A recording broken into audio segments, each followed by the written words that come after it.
कपूर थोड़ी देर चुप रहा, फिर बोला, तो कुछ हम लोगों को भी सुनाइए ना। अभी तो मूड नहीं है, बिसरिया बोला। ठाकुर साहब बिसरिया को पिछले 5 सालों से जानते थे। वे अच्छी तरह जानते थे कि बिसरिया किस समय और कैसे कविता सुनाता है। अतः बोले, ऐसे नहीं कपूर, आज शाम को आओ, ज़रा गंगा जी चले, कुछ बोटिंग रहे, कुछ खाना पीना रहे, तब कविता भी सुनना। कपूर को बोटिंग का बेहद शौक था। फौरन राजी हो गया और शाम का विस्तृत कार्यक्रम बन गया। इतने में एक कार उधर से लाइब्रेरी की ओर गुजरी। कपूर ने देखा और बोला, अच्छा ठाकुर साहब, मुझे तो इजाज़त दीजिए, अब चलूँ लाइब्रेरी में। वो लोग आ गए। आप कहाँ चल रहे हैं? मैं ज़रा जिमखाने की ओर जा रहा हूँ। अच्छा भाई, तो शाम को पक्की? हाँ पक्की, बिल्कुल। और कपूर चला गया। लाइब्रेरी के पार्टिकों में कार रुकी थी और उसके अंदर डॉक्टर साहब की लड़की बैठी थी। क्यों सुधा, अंदर क्यों बैठी हो? तुम्हें ही देख रही थी चंदर। और वह उतर आई। दुबली पतली नाटी सी साधारण सी लड़की, बहुत सुंदर नहीं, केवल सुंदर, लेकिन बातचीत में बहुत दुलारी। चलो अंदर चलो, चंदर ने कहा। वह आगे बढ़ी, फिर ठिठक गई और बोली, चंदर, एक आदमी को 4 किताबें मिलती हैं। हाँ क्यों? तो उसने बड़े भोलेपन से मुस्कुराते हुए कहा, तो तुम अपने नाम से मेंबर बन जाओ और 2 किताबें हमें दे दिया करना, बस। ज़्यादा क्या? हम क्या करेंगे? नहीं, चंदर हंसा, तुम्हारा तो दिमाग खराब है। खुद क्यों नहीं बनती मेंबर? नहीं, हमें शर्म लगती है। तुम बन जाओ मेंबर हमारी जगह पर। पगली कहीं की, चंदर ने उसका कंधा पकड़कर आगे ले चलते हुए कहा। वाह रे शर्म, अभी कल ब्याह होगा तो कहना हमारी जगह तुम बैठ जाओ चंदर। कॉलेज में पहुंच गई लड़की, अभी तक शर्म नहीं छूटी इसकी। चल अंदर। और वह हिचकती ठिठकती झेंपती और मुड़ मुड़ कर चंदर की ओर रूठी हुई निगाहों से देखती हुई अंदर चली गई। थोड़ी देर बाद 4 किताबें लादे हुए निकली। कपूर ने कहा, लाओ मैं ले लूं, तो बांस की पतली टहनी की तरह लहराकर बोली, सदस्य हूँ मैं, तुम्हें क्यों दूं किताबें? और जाकर कार के अंदर किताबें पटक दी। फिर बोली, आओ बैठो चंदर, मैं अब घर जाऊंगा। उह, ये देखो। और उसने भीतर से कागज़ों का एक बंडल निकाला और बोली, देखो ये पापा ने तुम्हारे लिए दिया है। लखनऊ में कॉन्फ्रेंस है ना, वही पढ़ने के लिए ये निबंध लिखा है उन्होंने।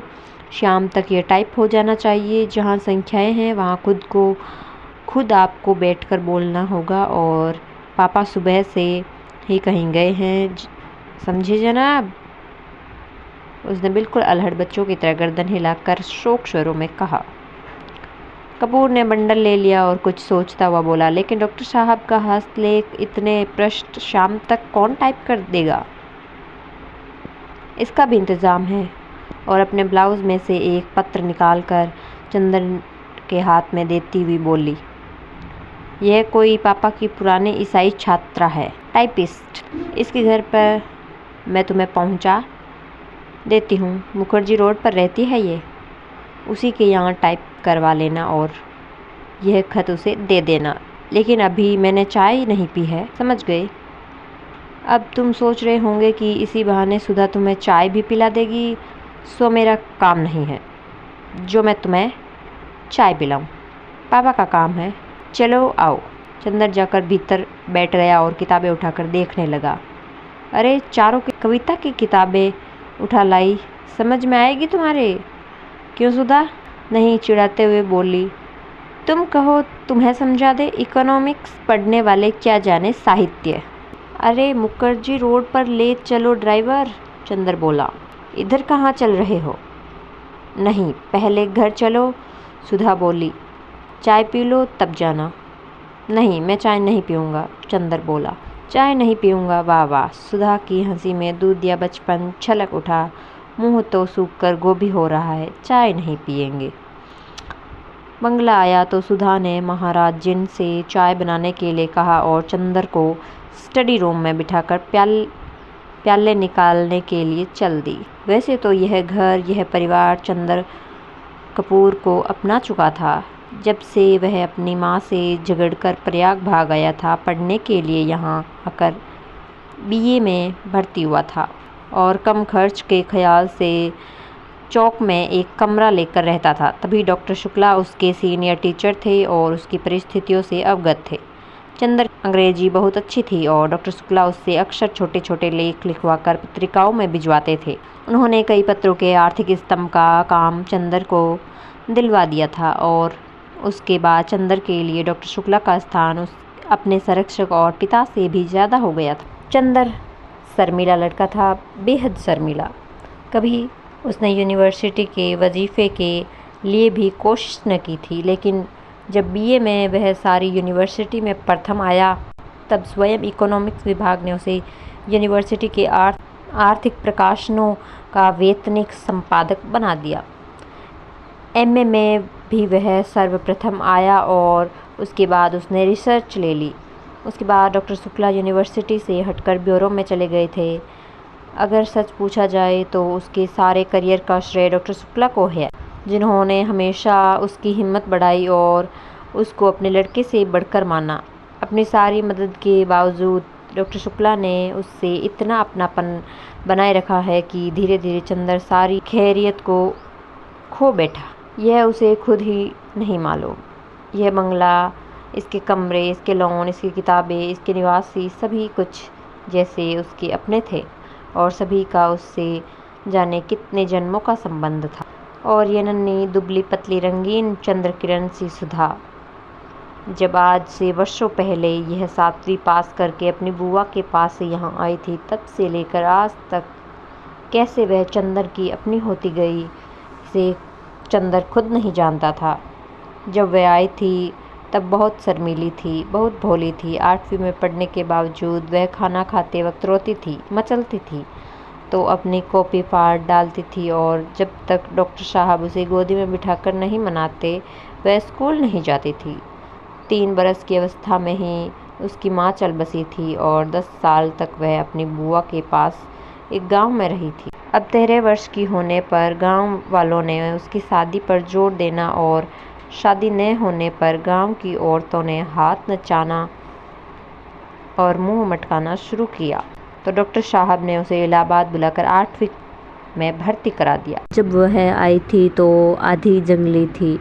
तरकारी में घी कम होने पर वह महाराज जिन का झूठा चौंका कर देती थी और रात में फूल तोड़कर न लाने पर अक्सर उसने माली को दांत भी काट खाया था। चंदर से ज़रूर वह बेहद डरती थी, पर न जाने क्यों चंदर भी उससे नहीं बोलता था। लेकिन जब 2 साल तक उसके ये उपद्रव जारी रहे और अक्सर डॉक्टर साहब गुस्से के मारे उसे न साथ खिलाते थे और न उससे बोलते थे तो वह रो रो कर और सर पटक पटक कर अपनी जान आधी कर देती थी। तब अक्सर चंदर ने पिता और पुत्री का समझौता कराया था।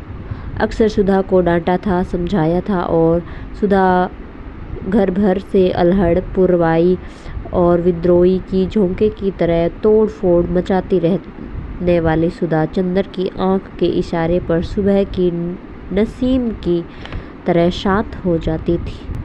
कब और क्यों उसने चंदर के इशारों का यह मौन अनुशासन स्वीकार कर लिया, यह उसे खुद नहीं मालूम था और यह सभी कुछ इतने स्वाभाविक ढंग से इतना अपने आप होता गया कि दोनों में से कोई इस प्रक्रिया से वाकिफ नहीं था, कोई भी इसके प्रति जागरूक न था।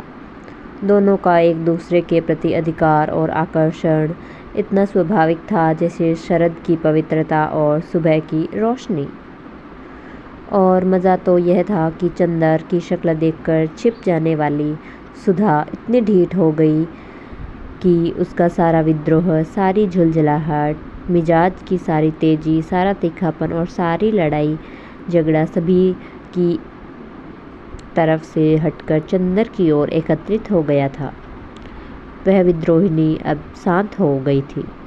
इतनी शांत, इतनी सुशील, इतनी विनम्र, इतनी मिष्ट भाषिणी की सभी को देखकर ताज्जुब होता था। लेकिन चंदर को देखकर उसका बचपन फिर लौट आता था और जब तक वह चंदर को खिजाकर छेड़कर लड़ नहीं लेती थी उसे चैन नहीं पड़ता था। अक्सर दोनों में अनबोला रहता था। लेकिन जब 2 दिन तक दोनों मुंह फुलाए रहते तो डॉक्टर साहब के लौटने पर सुधा उत्साह से उनके ब्योरों का हाल नहीं पूछती थी और खाते वक्त दुलार नहीं दिखाती थी तो डॉक्टर साहब फौरन पूछते थे, क्या चंदर से लड़ाई हो गई? फिर वह मुंह फुलाकर शिकायत करती थी और शिकायतें भी क्या होती थी। चंदर ने उसकी हेड मिस्ट्रेस का नाम एलिफेंटा रखा था, या चंदर ने उसको डिबेट के भाषण के पॉइंट नहीं बताए, या चंदर कहता कि सुधा की सखिया कोयला बेचती है और जब डॉक्टर साहब कहते कि वह चंदर को डांट देंगे तो वह खुशी से फूल उठती और चंदन के आने पर आंखें नोचती हुई चिढ़ाती थी, कहो कैसे डांट पड़ी। वैसे सुधा अपने घर की पुरखिन थी। किस मौसम में कौन सी तरकारी पापा को माफिक पड़ती है, बाजार में चीज़ों का क्या भाव है, नौकर चोरी तो नहीं करता, पापा कितने सोसाइटी के मेंबर हैं, चंदर के इकोनॉमिक्स के कोर्स में क्या है, यह सभी उसे मालूम था। मोटर या बिजली बिगड़ जाने पर वह थोड़ी बहुत इंजीनियरिंग भी कर लेती थी और मातृत्व का अंश तो उसमें इतना था कि हर नौकर और नौकरानी उससे अपना सुख दुख कह देते थे। पढ़ाई के साथ साथ घर का काम काज करते हुए उसका स्वास्थ्य भी कुछ बिगड़ गया था और अपनी उम्र के हिसाब से कुछ अधिक शांत, संयम, गंभीर और बुजुर्ग थी।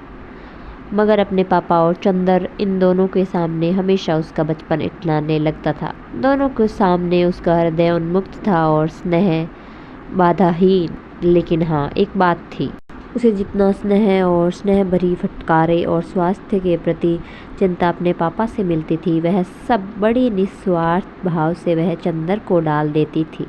खाने पीने की जितनी परवाह उसके पापा उसकी रखते थे, न खाने पर या कम खाने पर उसे जितने दुलार से फटकारते थे उतना ही ख्याल वह चंदर का रखती थी और स्वास्थ्य के लिए जो उपदेश उसे पापा से मिलते थे उसे और भी स्नेह में पाग कर वह चंदर को दे डालती थी। चंदर के बजे खाना खाता है, यहाँ से जाकर घर पर कितनी देर पड़ता है, रात को सोते वक्त दूध पीता है या नहीं, इन सब का लेखा जोखा उसे सुधा को देना पड़ता है। और जब कभी उसके खाने पीने में कोई कमी रह जाती तो उसे सुधा की डांट खानी पड़ती थी। पापा के लिए सुधा अभी बच्ची थी और स्वास्थ्य के मामले में सुधा के लिए चंदर अभी बच्चा था। और कभी कभी तो सुधा की स्वास्थ्य चिंता इतनी ज़्यादा हो जाती थी कि चंदर बेचारा जो खुद तंदुरुस्त था घबरा उठता था। एक बार सुधा ने कमाल कर दिया। उसकी तबीयत खराब हुई और डॉक्टर ने उसे लड़कियों का एक टॉनिक पीने के लिए बताया। इम्तिहान में जब चंदर कुछ दुबला सा हो गया था तो सुधा अपनी बची हुई दवा ले आई और लगी चंदर से जिद करने के पियो इसे। जब चंदर ने किसी अखबार में उसका विज्ञापन दिखाकर बताया कि लड़कियों के लिए है, तब कहीं जाकर उसकी जान बची। इसलिए जब आज सुधा ने चाय के लिए कहा तो उसकी रूह कांप गई, क्योंकि जब कभी सुधा चाय बनाती थी तो प्याले के मुंह तक दूध भर कर उसमें 2-3 चम्मच चाय का पानी डाल देती और अगर उसने ज़्यादा स्ट्रॉन्ग चाय की मांग की तो उसे खालिस दूध पीना पड़ता था और चाय के साथ फल और मेवा और खुदा जाने क्या क्या। और उसके बाद सुधा का इसरार, न खाने पर सुधा का गुस्सा और उसके बाद की लंबी चौड़ी मनोहार, इस सब से चंदर बहुत घबराता था। लेकिन जब सुधा उसे स्टडी रूम में बिठाकर जल्दी से चाय बना लाई तो उसे मजबूर होना पड़ा और बैठे बैठे निहायत बेबसी से उसने देखा कि सुधा ने प्याले में दूध डाला और उसके बाद थोड़ी सी चाय डाल दी। उसके बाद अपने प्याले में चाय डालकर और 2 चम्मच दूध डालकर आप ठाठ से पीने लगी और तकल्लुफ़ी से दूध या चाय का प्याला चंदर के सामने खिसका कर बोली, पीजिए, नाश्ता आ रहा है। चंदर ने प्याले को अपने सामने रखा। उसके चारों तरफ घुमाकर देखा जा रहा था कि किस तरफ से उसे चाय का अंश मिल सके। जब सभी ओर से प्याले में क्षीर सागर नजर आया तो उसने हार मानकर प्याला रख दिया। क्यों पीते क्यों नहीं? सुधा ने अपना प्याला रख दिया। पिए क्या? कहीं चाय भी हो तो? और क्या खालिस चाय पिएगा? दिमागी काम करने वालों को ऐसी ही चाय पीनी चाहिए। तो अब मुझे सोचना पड़ेगा कि मैं चाय छोड़ूं या रिसर्च। न ऐसी चाय मुझे पसंद, न ऐसा दिमागी काम जो आपको विश्वास नहीं होता। लो, आपको विश्वास नहीं होता? मेरी क्लास फेलो गेसु कागजी सबसे तेज़ लड़की है। उसकी अम्मी उसे दूध में चाय उबाल कर देती हैं। क्या नाम है तुम्हारी सखी का? गेसु। बड़ा अच्छा नाम है। और क्या, मेरी सबसे घनिष्ठ मित्र है और उतनी ही अच्छी जितना अच्छा नाम। ज़रूर ज़रूर, मुंह पिचकाते हुए चंद्र ने कहा, और उतनी ही काली होगी जितनी काले गेसु। दत्त, शर्म नहीं आती किसी लड़की के लिए ऐसा कहते हुए? और हमारे दोस्तों की बुराई करते हो तब क्या? वे तो सब है ही बुरे। अच्छा तो नाश्ता पहले फल खाओ। और वह प्लेट में छील छील कर संतरा रखने लगी। इतने में ही ज्यों ही वह झुककर एक गिरे हुए संतरे को नीचे से उठाने लगी कि चंदर ने झट से उसका प्याला अपने सामने रख लिया और अपना प्याला उधर रख दिया और शांत चित्त से पीने लगा। संतरे की फाके उसकी ओर बढ़ाते हुए ज्यों ही उसने एक घूंट चाय ली तो वह चौंक कर बोली, अरे ये क्या हुआ? कुछ नहीं, हमने उसमें दूध डाल दिया। तुम्हें दिमागी काम बहुत रहता है। चंदर ने ठाठ से चाय घूंटते हुए कहा। सुधा कुट गई, कुछ बोली नहीं। चाय खत्म करके चंदर ने घड़ी देखी। अच्छा लाओ, क्या टाइप करना है? अब बहुत देर हो रही है। बस यहाँ तो 1 मिनट बैठना बुरा लगता है आपको। हम कहते हैं कि नाश्ता और खाने के वक्त आदमी को जल्दी नहीं करनी चाहिए। बैठिए ना। अरे तो तुम्हें कॉलेज की तैयारी नहीं करनी है? करनी क्यों नहीं है? आज तो गेसु को मोटर पर लेते हुए तब जाना है। तुम्हारी गेसु और कभी मोटर पर चढ़ी है? जी, वह साबिर हुसैन काजमी की लड़की है। उसके यहाँ 2 मोटर है और रोज़ तो उसके यहाँ दावतें होती रहती है। अच्छा, हमारी तो दावत कभी नहीं हुई। हाँ, गेसु के यहाँ दावत खाएंगे इसी मुंह से।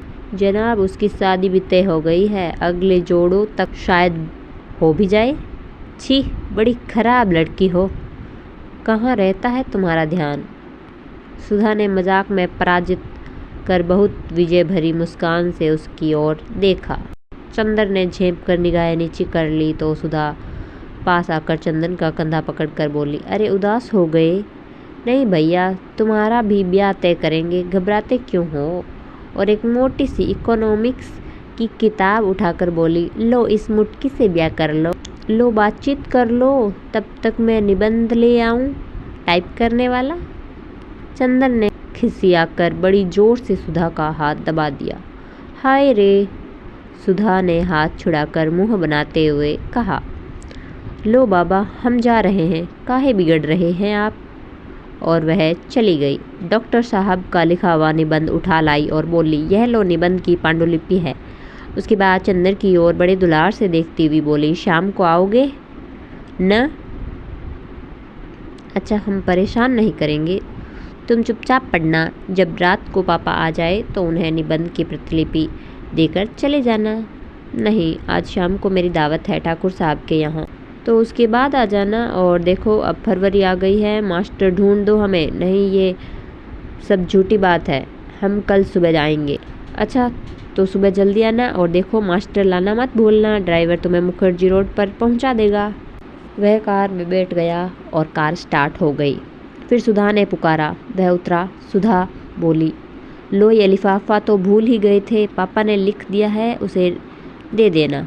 अच्छा कहकर फिर चंदर चला कि फिर सुधा ने पुकारा, सुनो, एक बार में क्यों नहीं कह देती सब। चंदर ने झल्लाकर कर कहा, अरे बड़ी गंभीर बात है, देखो वहाँ कुछ ऐसी वैसी बात मत कहना लड़की से, वरना उसके यहाँ 2 बड़े बड़े बुलडॉग हैं। कहकर उसने गाल फुलाकर आंख फैलाकर ऐसी बुलडॉग की भंगिमा बनाई कि चंदर हंस पड़ा। सुधा भी हंस पड़ी। ऐसी थी सुधा और ऐसा था चंदर। सिविल लाइंस के एक उजाड़ हिस्से में एक पुराने से बंगले के सामने आकर मोटर रुकी। बंगले का नाम रोजलान, लेकिन सामने के कंपाउंड में जंगली घास उग रही थी और गुलाब के फूलों के बजाय अहाते में मुर्गी के पंख बिखरे पड़े थे। रास्ते पर भी घास उग आई थी और फाटक पर भी, जिसके एक खंबे की कॉर्निस टूट चुकी थी। बजाय लोहे के दरवाजे के 2 आड़े बांस लगे हुए थे। फाटक के एक और एक छोटा सा लकड़ी का नाम पटल लगा हुआ था, जो कभी काला रहा होगा, लेकिन जिसे धूल, बरसात और हवा ने चितकबरा बना दिया था। चंदर मोटर से उतरकर उस बोर्ड पर लिखे हुए अधमिटे सफ़ेद अक्षरों को पढ़ने की कोशिश करने लगा और जाने किसका मुंह देखकर सुबह उठा हुआ था कि उसे सफलता भी मिल गई। उस पर लिखा था AF डिक्रूज। उसने जेब से लिफाफा निकाला और पता मिलाया। लिफाफे पर लिखा था मिस P डिक्रूज, यही बंगला है। उसे संतोष हुआ। हॉर्न दो, उसने ड्राइवर को कहा।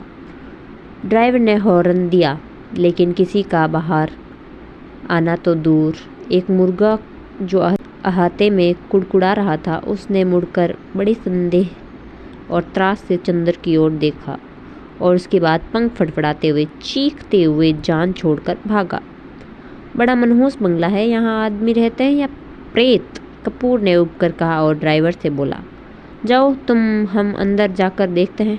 अच्छा हुजूर, सुधा बीबी से क्या कह देंगे? कह देना, पहुंचा दिया। कार मुड़ी और कपूर बांस फांदकर अंदर घुसा। आगे का पोर्टिको खाली पड़ा था और नीचे की ज़मीन ऐसी थी जैसे कई साल से उसे बंगले में कोई सवारी गाड़ी न आई हो। वह बरामदे में गया, दरवाजे बंद थे और उन पर धूल जमी थी। एक जगह चौखट और दरवाजे के बीच में मकड़ी ने जाला बुन रखा था। यहाँ बंगला खाली है क्या? कपूर ने सोचा। सुबह 8:30 बजे ही वहाँ ऐसा सन्नाटा छाया था कि दिल घबरा जाए। आसपास चारों ओर आंधी फरलाग तक कोई बंगला नहीं था। उसने सोचा, बंगले के पीछे की ओर शायद नौकरों की झोंपड़ियाँ हैं। वह दाएं बाजू से मुड़ा और खुशबू का एक तेज झरोका उसे चूमता हुआ निकल गया। ताज्जुब है, यह सन्नाटा, यह मनहूसी और इतनी खुशबू, कपूर ने कहा और आगे बढ़ा तो देखा कि बंगले के पिछवाड़े गुलाब का एक बहुत खूबसूरत बाग है। कच्ची रवीशें और बड़े बड़े गुलाब, हर रंग के। वह सचमुच रोजलान था। वह बाग में पहुंचा। उधर से भी बंगले के दरवाजे बंद थे। उसने खटखटाया, लेकिन कोई जवाब नहीं मिला। वह बाग में घुसा कि शायद कोई माली काम कर रहा हो।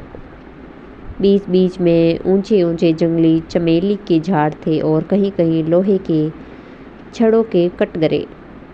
बेगमबेलिया भी फूल रही थी, लेकिन चारों ओर एक अजीब सा सन्नाटा था और हर फूल पर किसी खामोशी के फरिश्ते की चाह थी। फूलों में रंग था, हवा में ताजगी थी, पेड़ों में हरियाली थी, झोंकों में खुशबू थी, लेकिन फिर भी सारा बाग एक ऐसे सितारों का गुलदस्ता लग रहा था जिसकी चमक, जिसकी रोशनी और जिसकी ऊंचाई लुट चुकी हो। लगता था जैसे बाग का मालिक मौसमी रंगीनी भूल चुका हो, क्योंकि नेस्टर्शियम या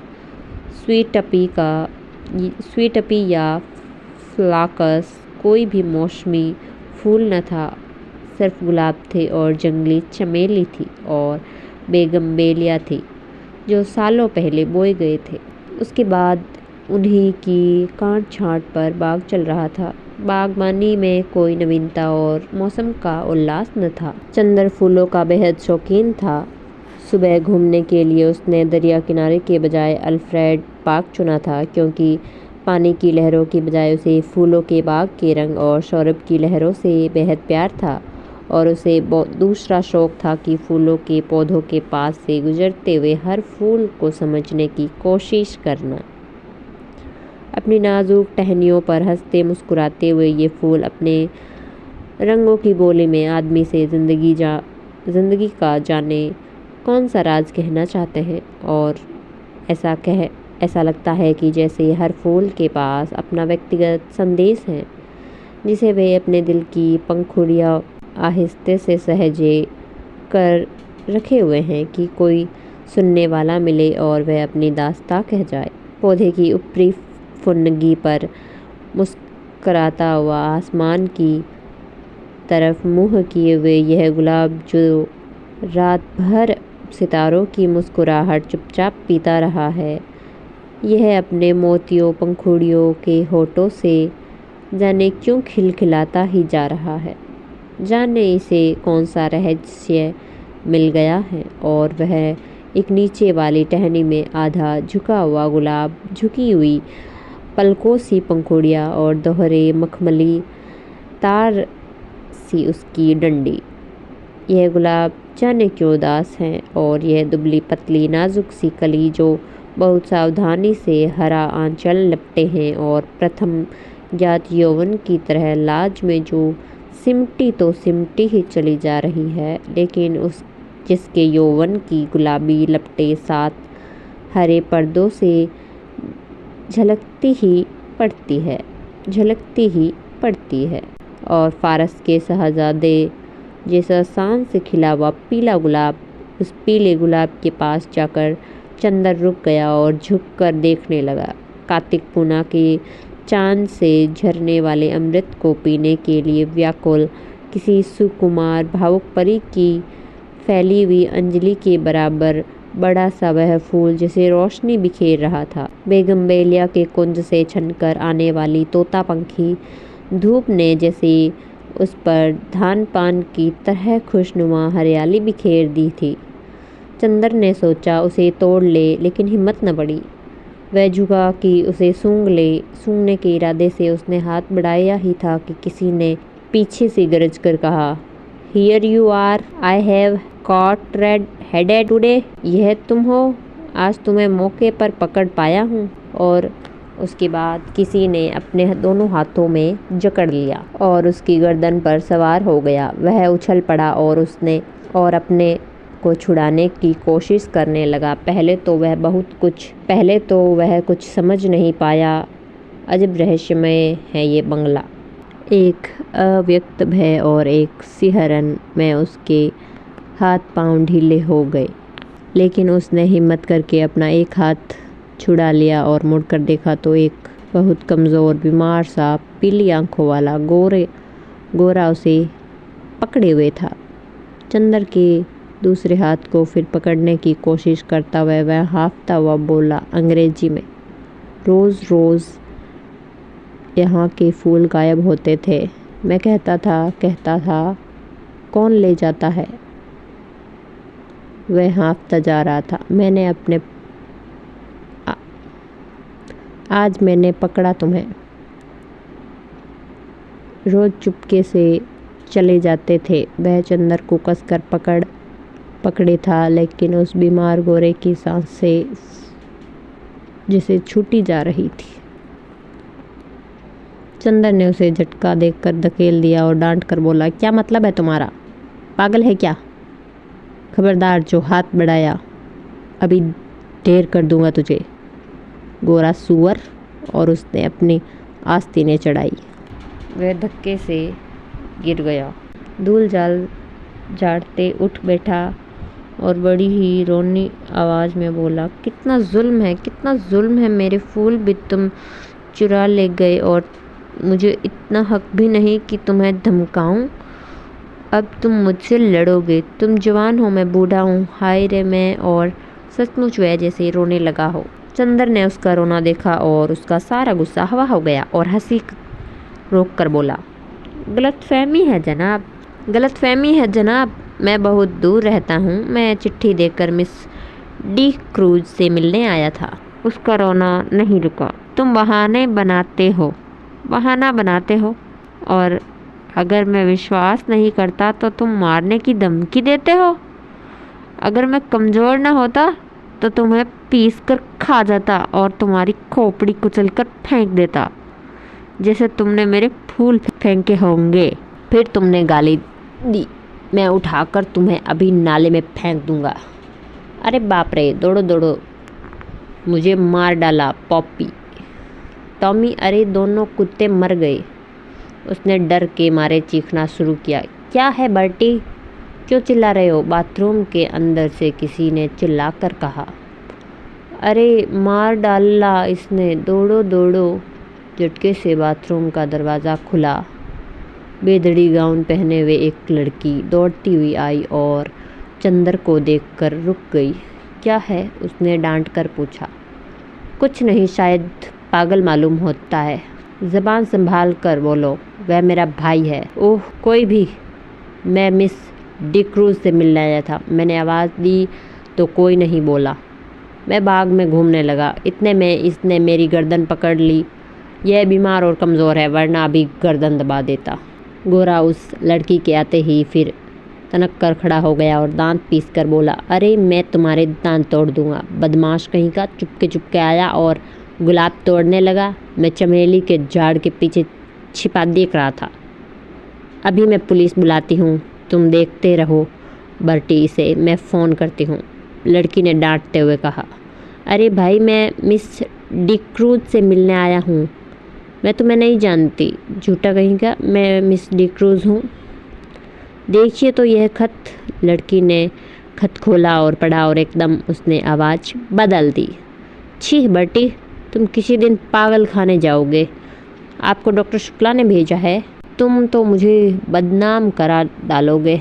उसकी शक्ल और भी रोनी हो गई। मैं नहीं जानता नहीं था, उसने और नहीं घबरा कर कहा। माफ़ कीजिएगा, लड़की ने मीठे स्वर में साफ हिंदुस्तानी में कहा। मेरे भाई का दिमाग ज़रा ठीक नहीं रहता। जब से इनकी पत्नी की मौत हो गई है,